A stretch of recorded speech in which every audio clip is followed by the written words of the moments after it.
Hello students, today we study about the viruses, viroids, prions and lichens.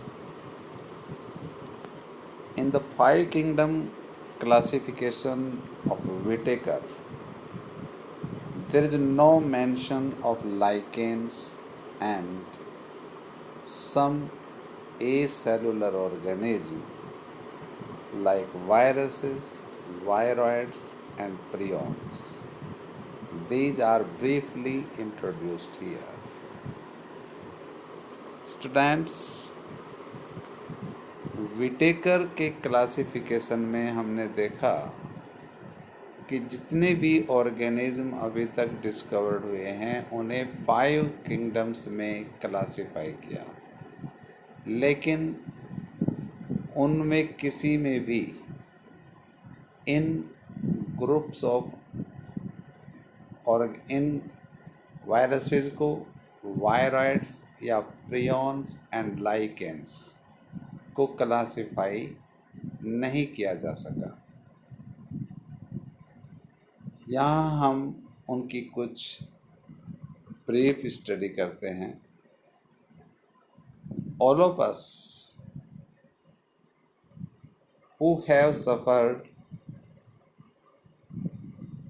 the ill effects of common cold or flu know what effects viruses can have on us, even if we do not associate with it with our conditions. हम में से सभी common cold और flu से जो ग्रसित हुए हैं वो सभी ये जानते हैं कि वायरसेस हमें किस प्रकार से अफेक्ट करते हैं, जबकि हमारी कंडीशंस में हम उनसे कोई जुड़े हुए भी नहीं हैं। Viruses did not find a place in classifications since they are not considered truly living. Viruses को क्लासिफिकेशन में कोई भी जगह नहीं दी गई, क्योंकि वास्तव में वो ट्रू लिविंग है ही नहीं। If we understand living as those organisms that have a cell structure, क्योंकि जब हम लिविंग की डेफिनेशन इस बात से देते हैं कि लिविंग सभी लिविंग सेल और उनके कंपोनेंट से मिलकर बने हुए हैं, तो वायरसेस किसी सेल से बने हुए नहीं हैं, इसलिए उन्हें किसी भी किंगडम में कोई जगह नहीं दी गई। तो viruses are non cellular organism. वे नॉन सेलुलर ऑर्गेनिज्म हैं that are characterised by having an inert crystalline structure outside the living cells. तो वायरस एक नॉन सेलुलर ऑर्गेनिज्म है जो सेल से बाहर, लिविंग सेल से बाहर एक क्रिस्टल की फॉर्म में होते हैं that are characterised bye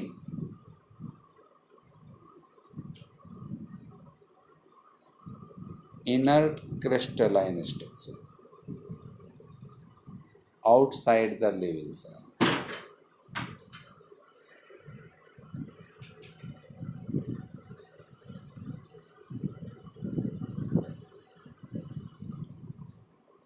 Since once they infect a cell, they take over the machinery of the host cell to replicate themselves, killing the host. एक बार जब ये वायरस किसी होस्ट सेल में अपना इन्फेक्शन फैलाते हैं, अपना उस पर हमला करते हैं, तो ये उसकी मशीनरी को ओवरटेक कर लेते हैं और फिर उनकी मशीनरी से अपने आप को रेप्लिकेट करते हैं, अपनी संख्या को बढ़ाते हैं।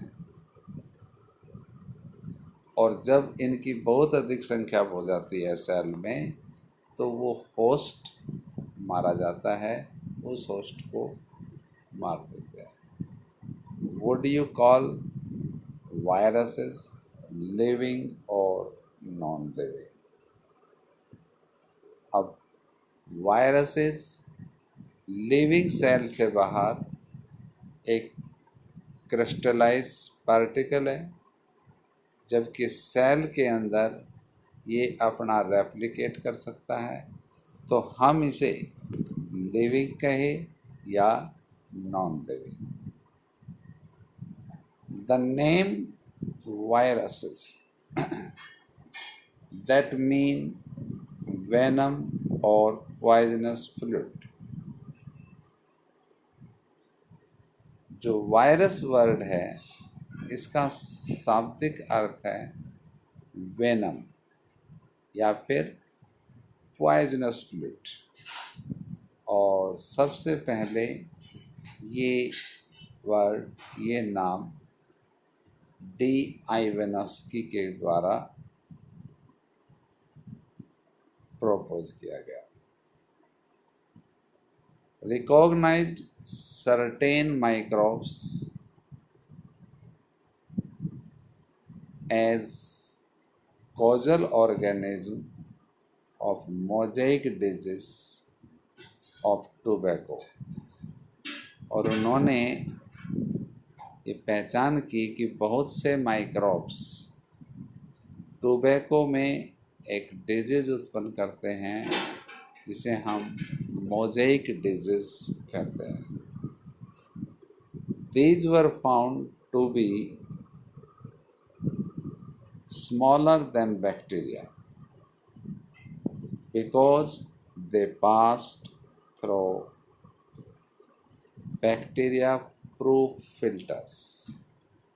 और ये बैक्टीरिया से भी छोटे होते हैं, क्योंकि ये बैक्टीरिया प्रूफ फिल्टर में से भी पास हो जाते हैं। M.W. Bizernek in 1898 demonstrated that the extract of the infected plants of tobacco could cause infection in the healthy plants, and called the fluid as Contagium vivum fluidum। 1898 में M.W. बिजरेनेक ने ये demonstrate किया कि जब किसी tobacco plant, infected tobacco plant के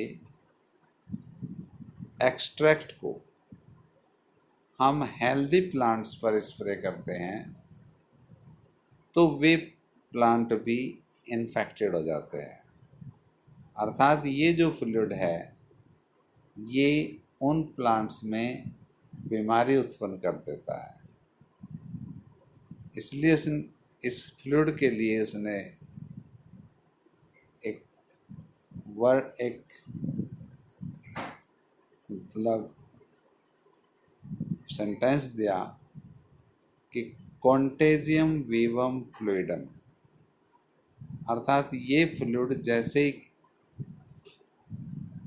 healthy plant को contact करता है, वे प्लांट भी डिजीज्ड हो जाते हैं, बीमारी से ग्रसित हो जाते हैं। W.M. Stanley in 1935 showed that viruses could be crystallized and consist largely of proteins। 1935 में स्टैनले ने वायरसेस को क्रिस्टलाइज किया। उसने दिखाया कि वायरसेस को क्रिस्टलाइज कर सकते हैं और ये मोस्टली प्रोटीन्स के बने होते हैं। They are inert outside their specific host cell, और ये एक स्पेसिफिक होस्ट सेल से बाहर इनएक्टिव होते हैं, यानी कि नॉन लिविंग होते हैं, इनर्ट होते हैं। अर्थात वायरसेस आर ऑब्लिगेट पैरासाइट, अर्थात वायरस जो हैं वो ऑब्लिगेट पैरासाइट हैं, वो अपने होस्ट के बगैर लिविंग नहीं रह सकते, अपने होस्ट के बगैर सर्वाइव नहीं कर सकते। In addition to proteins, viruses also contain genetic material that could be either RNA or DNA। और वायरसेस में उनके प्रोटीन कोड के अलावा उनका एक जेनेटिक मटेरियल भी होता है, जो या तो आरएनए होता है या फिर डीएनए होता है। किसी भी वायरस में ये दोनों जेनेटिक मटेरियल एक साथ नहीं होते।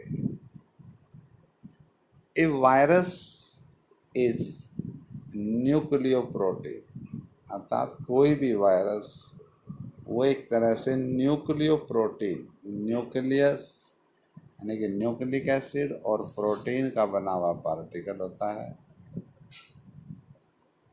And the genetic material is infectious, और उसका जेनेटिक मटेरियल वो इन्फेक्शियस होता है, इन्फेक्शन फैलाने वाला होता है। In general viruses that infect plants have single stranded RNA, and viruses that infect animals have either single or double stranded RNA or double stranded DNA। Generally जो virus plant को infect करते हैं उनका genetic material single stranded RNA होता है, और जो virus animal cells को या एनिमल्स को इन्फेक्ट करते हैं उनमें सिंगल और डबल स्ट्रैंडेड आरएनए या फिर डबल स्ट्रैंडेड डीएनए होता है। बैक्टीरियल वायरसेस और bacteriophage are usually double stranded DNA viruses, और जो वायरस किसी बैक्टीरिया के अंदर पैरासिटिक लाइफ व्यतीत करते हैं बैक्टीरियोफेज कहलाते हैं, या उन्हें बैक्टीरियल वायरसेस कहते हैं, और उनका जेनेटिक मटेरियल प्राय डबल स्ट्रैंडेड डीएनए होता है। The protein code called capsid made up of small subunits called capsomeres। और जो प्रोटीन कोट होता है वो छोटी छोटी यूनिट से मिलकर बना होता है जो कि कैप्सोमियर्स कहलाती है। Protects the nucleic acid. और वो कैप्सोमियर्स मिलकर प्रोटीन कोट बनाती हैं, कैप्सिड बनाती हैं, जो इनके न्यूक्लिक एसिड को प्रोटेक्ट करती है। The capsomeres are arranged in helical और पॉलीहेड्रल ज्योमेट्रिक फॉर्म्स। ये कैप्सोमियर या तो हेलिकली अरेंज होती हैं या पॉलीहेड्रल ज्योमेट्रिक फॉर्म में होती हैं। Viruses cause disease like mumps।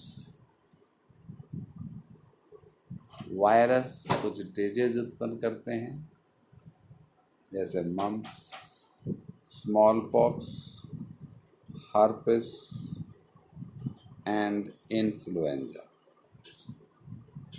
Ads in human is also caused by virus. मनुष्य में जो एड्स होता है वो भी एक वायरस के कारण ही होता है। In plants the symptoms can be mosaic formation. और प्लांट्स में वायरल डिजीज़ के कुछ सिम्टम्स जैसे उनमें मोज़ेक फॉर्मेशन होती है या लीफ रोलिंग, पत्तियाँ रोल्ड हो जाती हैं, एंड कर्लिंग, और कर्ल हो जाती हैं, yellowing and vein clearing, dwarfing and stunted growth. ये सभी सिम्टम्स प्लांट में वायरल इन्फेक्शन के होते हैं। Now we study the viroids. In 1971, T.O. Diener discovered an infectious agent that was smaller than viruses and caused potato spindle tuber disease। T.O. Diener ने 1971 में एक new infectious agent की खोज की जो कि वायरस से भी छोटा होता है और पोटैटो में एक डिजीज उत्पन्न करता है जिसे हम पोटैटो स्पिंडल ट्यूबर डिजीज कहते हैं। It was found to be a free RNA। It lacked the protein code and is found in viruses, hence the name viroid। और ये एक फ्री RNA होता है, इसमें प्रोटीन कोट नहीं होता और ये वायरसेस में पाया जाता है, इसलिए इसका नाम वायरॉइड रख दिया। The RNA of the viroid was of low molecular weight। और वायरॉइड का RNA लो मोलिकुलर वेट का होता है। Now we study prions। In modern medicine, certain infectious neurological diseases were found to be transmitted by an agent consisting of abnormally folded protein। और जो modern medicine की दुनिया है इसमें बहुत सी न्यूरोलॉजिकल डिजीज़ वो कुछ एबनॉर्मली फोल्डेड प्रोटीन पार्टिकल से ट्रांसमिट होती है। And the agent was similar in size to virus. और ये प्रोटीन एजेंट वायरस के साइज के समान होते हैं। These agents were called prions, और इन एजेंट्स को हम प्रियॉन कहते हैं। The most notable disease caused by prions are bovine spongiform encephalopathy।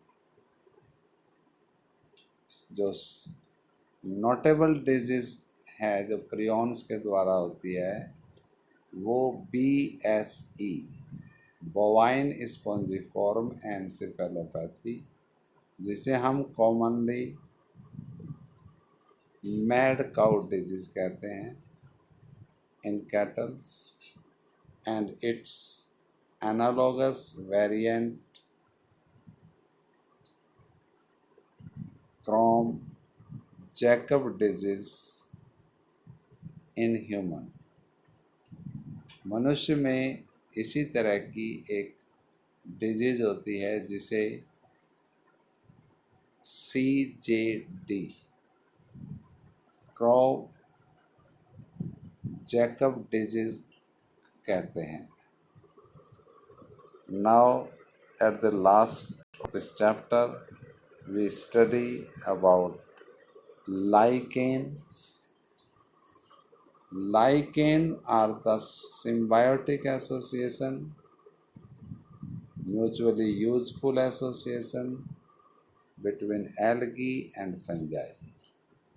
Lichen एक म्यूचुअली यूजफुल एसोसिएशन होती है जो एल्गी और फंजाई के बीच सिम्बायोटिक एसोसिएशन करके रहती है।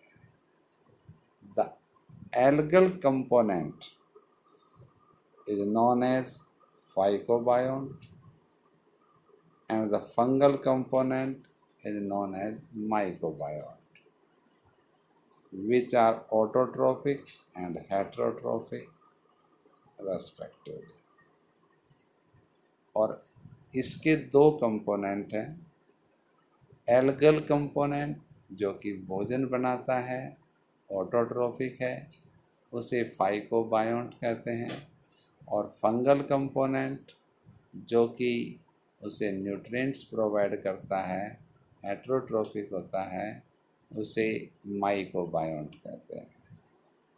Algae prepare food for fungi and fungi provide shelter and absorb mineral nutrients and water for its partner। Algae जो हैं वो फंजाई के लिए भोजन बनाती है और फंजाई उसे शेल्टर प्रोवाइड करती है और water and mineral nutrients absorb करके एल्गी को प्रोवाइड करती है। So close is their association that if one saw a lichen in nature, one would never imagine that they had two different organisms within them।